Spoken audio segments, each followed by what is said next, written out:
Hello, I'm Randy Stafford. I'm the product manager for Coherence at Oracle, and I'd like to introduce our new release 14.1.2 in this presentation. Thank you for watching. These are the topics I'd like to cover. I'll start with just a brief overview of Coherence, and then for context, a timeline of major releases in the last several years. And then we'll get into the content of release 14.1.2 itself, and I'll provide some information about the support lifetimes of the versions of Coherence currently under support. And we'll have a quick peek at what's coming in our next release, and I'll finish with some resources where you can find more information about Coherence. So what is Coherence? It's the first and leading in-memory data grid. It came to market in late 2001. Oracle acquired it in 2007. It is clustered software for managing data and performing grid computing. And it's generally used to scale mission-critical systems and has done so for over 2 decades. When you inject Coherence into an application architecture, you end up with a tier of processes, cache servers. They can be in the same processes as application servers or microservice containers if you like, or they can be separate tiers. And these cache servers generally cache data from back-end systems and serve it to your applications with lower latency than if your applications went to the sources directly. We have a very rich feature set. We are a fast key value store with optional disk persistence. We have fault-tolerant automatic sharding of data so that your application doesn't need to know where a given key value pair lives in the cluster. And we have native language interfaces in a variety of languages: Java, C++, .NET, JavaScript, Go, Python. We also have a REST interface, including for management and just for data access. And we have a GraphQL interface. Coherence has querying features with indexing, so you can access data by other than key. And it has several transaction models and both client and server-side eventing features. It has in-place distributed processing, so you can essentially send functions into the grid to execute where the data lives, which is more efficient than retrieving the data, operating on it, and putting it back. We have a feature called Hot Cache, which uses Golden Gate to refresh cache contents in near real time as transactions occur in an underlying database, sometimes called change data capture. It's a way of keeping caches in sync with a changing database and enabling caching in an architecture where you might not be able to use it otherwise because of stale cache problems. We also have a multi-site data federation feature that allows you to synchronize the contents of caches at different sites, for example, for disaster recovery or geographic distribution. We have a messaging feature called Topics, which has the usual notions of subscribers and topics and channels. And we have a patent on the scalability of that implementation because we distribute it over the grid and it scales out. We have integrations with a number of popular frameworks, microservices frameworks like Spring Boot, Helidon, Micronaut. We can be a second-level cache for Hibernate. We have integration with Kafka, and so on. We have a Coherence concurrent project, which is Coherence-backed implementations of types from the Java util concurrent package. So these are grid-backed standard JDK interfaces that you can use for locks and atomics and semaphores and executors, and it gives you a standard JDK way of distributed process coordination through Coherence. We are, of course, cloud-friendly, having supported Docker since 2016. We have our own Kubernetes operator. We now support OpenTelemetry in 14.1.2. So it's a very rich feature set, and we feel a market-leading feature set. When you look at the typical use cases for Coherence, the motivation is always the same. It's always to improve the performance, scalability, availability, and reliability of an application. The most common use case is just providing fast access to data by applications or services and offloading backends by serving the data from Coherence instead of the applications going directly to the backends, and doing this at very high scale. This is the sort of bread and butter use case for Coherence. Another one that's very popular is grid computing for analytics or execution that is very data intensive. For example, in financial services, a lot of institutions have risk engines that are built on Coherence's in-place processing capabilities. A third one is event-driven architecture. Because of Coherence's eventing features, a popular use case is to use Coherence to fire off events as data is changing, and we have examples of that in various industries. And a more recent use case is using Coherence as a system of record for microservices architectures, where using Coherence's persistence mechanism or data source integration features, Coherence can basically be a system of record for a microservice architecture. And our very newest use case, which is in development in the works now, is support for artificial intelligence in Coherence. And I'll say a little bit more about that later in the presentation. So at Oracle, Coherence is strategic technology. It is in the enterprise cloud native Java portfolio, which includes other products like Helidon Microservices Framework, WebLogic Server, Oracle HTTP Server, and Coherence has been integrated into 50 or 60 other Oracle products in the middleware portfolio, in applications, for example, PeopleSoft, in our global industry units offerings, especially communications and financial services. Those parts of Oracle use Coherence in their products, and also in Oracle Cloud Infrastructure, both at the infrastructure as a service level and at the software as a service level. Coherence has been integrated into a number of Oracle's OCI services.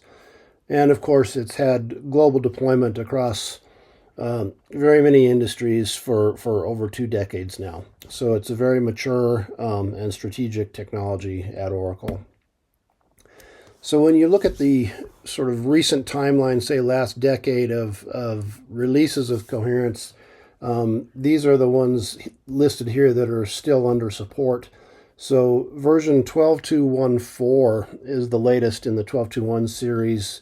And those releases, those 12.2.1 releases were made between 2015 and 2019, supported JDK 8, and that the 12.2.1 releases were full Fusion middleware releases. And here are some of the major features we added. Persistence in 12.2.1, federated caching, JDK 8 feature support like lambdas and streams. Then we launched 14.1.1 in 2020, and this was just WebLogic and Coherence. It wasn't the full Fusion middleware portfolio. And this supported JDK 8 and 11. We introduced the messaging feature here. We introduced distributed tracing, support for Graal VM, and asynchronous persistence of cache contents. 2 years after that, we released what we called a feature pack patch. It was numbered 14.1.1.2206, and we patched into Coherence 14.1.1 a great deal of functionality that we had developed and initially released as open source. For example, integrations with Helidon and Spring ecosystems and frameworks. Especially for Spring, we integrated with Spring Boot. We added support for Spring Data, Spring Cache Abstraction, Spring Session. We also added a number of native language clients using gRPC proxy in the cluster to communicate with these clients that are outside the cluster. So this is where JavaScript and Go and Python came in. And we added a GraphQL interface. If you're using Coherence and Helidon together, you can access graphs of data in one HTTP round trip via GraphQL. And we did a Kafka integration and a number of other things in this feature pack patch. And this was only Coherence. This patch only applied to Coherence. Now we are launching Coherence 14.1.2. It supports JDK 17 and 21, and It has all the features of the feature pack patch, plus a few additional things. It's still at the Jakarta EE8 level. We've upgraded our open tracing support to open telemetry, and we've moved all of our examples into our GitHub repository instead of being in the installation directory structure that's created by the Coherence installer. And this 14.1.2 release is a full Fusion middleware release, so all the portfolio products. Okay, so more specifically, the content of Coherence 14.1.2. It's all the feature pack features, and there were a lot of them. Integrations with 3 different microservices frameworks, deep, tight integrations with Helidon, Micronaut, and Spring, including Spring Boot. The Kafka integration, the GraphQL interface, the gRPC proxy server, and the polyglot clients that use it. We added an API for the repository pattern. If you're familiar with domain-driven design, repository is a pattern in domain-driven design where a repository represents a collection of all entities of a given type. And we have a framework in Coherence that implements that pattern now with powerful features like pagination support, declarative indexing, projection support, etc. I already mentioned the Coherence concurrent module. We also introduced a new API for bootstrapping a Coherence cache server or Coherence client, so a new standard way to instantiate and join a cluster. We have a feature called durable events that allows a client to listen to events that happened in the cluster when the client was down. So when the client comes back up, it can ask for a replay of events back to a certain checkpoint. We added support for the Java module system, and we enhanced our serialization framework known as portable object format with a new annotation system called portable types. And we have IDE plugins that accompany these annotations and generate serialization code for you. So this is really a developer productivity improvement, and the portable types annotations also support schema evolution. So as time goes on and the shape of your classes changes, if you're using portable object format and its evolvable interface via portable types, you can rolling restart clusters across class shape changes. We added a number of improvements to our SSL configuration, and there were a long list of operability enhancements, I'm calling them here. So enhancements to our Kubernetes operator. We introduced a new CLI, the Coherence CLI, which is independent of the Coherence installation. It's an open source project that installs separately, and therefore it knows how to talk to different versions of Coherence. And this is it's a tool, it's an interface that's similar to Kubernetes. The actual command is called Cohtl, C-O-H-C-T-L, kind of modeled after kubectl in Kubernetes. And this CLI allows you to discover clusters on the network, set a cluster into context, and then start to interrogate it and get metrics from it and even manage its processes. A great tool for people who aren't on Kubernetes yet, but like a command line interface. We added micrometer metrics since 14.1.1. We've upgraded our Visual VM plugin, which provides all of our JMX metrics in Visual VM and has some very nice dashboards that are also, the design of those dashboards is also copied into our Grafana support for folks that are using Prometheus and Grafana. We added a health check API to Coherence, which is very handy, and it's used by Kubernetes, and it's also used in the Helidon integration to implement the microprofile health checks. We added client events for remote clients, so you can send events to clients that are not a member of the cluster can listen to events that are happening in the cluster. We added some new logging at the partition level of the product, which is a very important conceptual level. We added a number of new reports to our JMX reporter. a number of new MBeans to allow observability of things that weren't as observable before. And we made a number of enhancements to our topics messaging feature and our disk-based persistence feature. So all of this was in the feature pack patch 14.1.1.20.06, and it will also be in 14.1.2. And then in addition to that list, 14.1.2 has some new things that weren't in the feature pack patch, like support for JDK 21, still at Jakarta EE8 level, support for Open Telemetry, the upgrade from Open Tracing standard, and support for WebLogic's secured production mode, which is a new WebLogic feature in 14.1.2.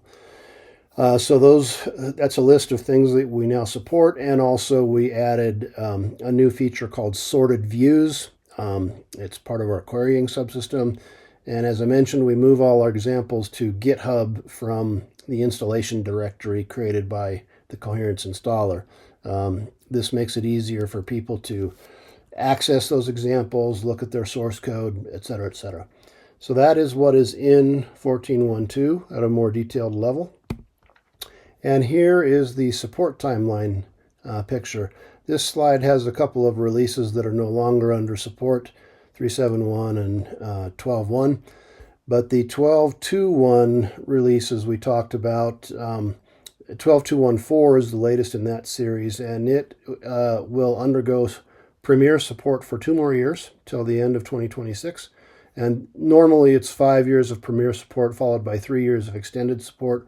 Oracle lengthened the period of Premier support for this version sometime back.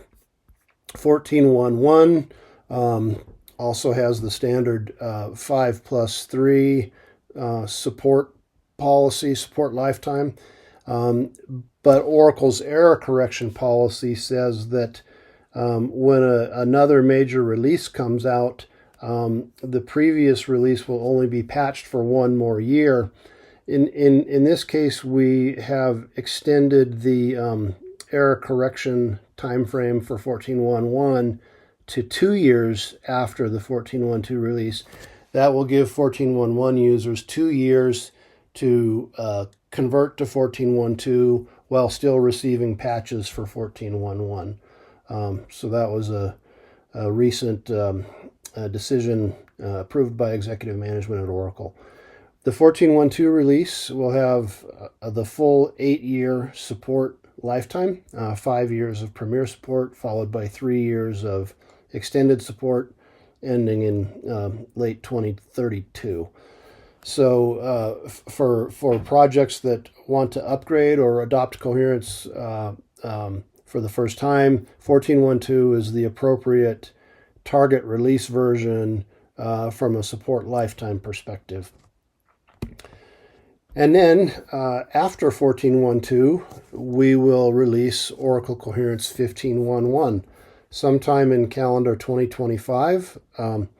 This was published on Oracle's website in March of 2024. We updated our Fusion Middleware Statement of Direction document to identify a 15.1.1 release in calendar 2025. This will be a WebLogic and Coherence only release, not a full Fusion middleware release. And the big change in this release is that we will support Jakarta EE 9.1. So this change from JavaX package names to Jakarta package names is rippling through the entire Java ecosystem. And as of 15.1.1, WebLogic and Oracle Coherence will be on the Jakarta package names. And also, in Coherence's case, Oracle Coherence 15.1.1 will include vector database capabilities. We've already added these capabilities to Coherence, and we'll be releasing them in commercial Oracle Coherence version 15.1.1. Finally, here are a few resources where you can learn more about Coherence. The landing page on oracle.com for Coherence is listed here. /Java/Coherence. And then we have a number of websites. We have a Coherence community website, which has links to various open source projects that we maintain. And we have a very active Medium publication, /Oracle-Coherence. We also have a presence on the official Oracle blog, so blogs.oracle.com/Oracle Coherence. There's a 14.1.2 release announcement there. And one of our developers in Australia maintains a blog, coherencedownunder.wordpress.com. We have presence on a variety of social media platforms. On Facebook /Oracle Coherence. On LinkedIn, we have an Oracle Coherence users group. On YouTube, where you're watching this video now, we have our own channel /Oracle Coherence. And then we also have a presence on the new Blue Sky microblogging platform. And then on Slack, we have a public workspace that anyone can join, oraclecoherence.slack.com, and interact directly with our product team. And with that, I say thank you. I hope you have a chance to try Coherence 14.1.2, and we'd love to hear from you. Thanks again. Bye.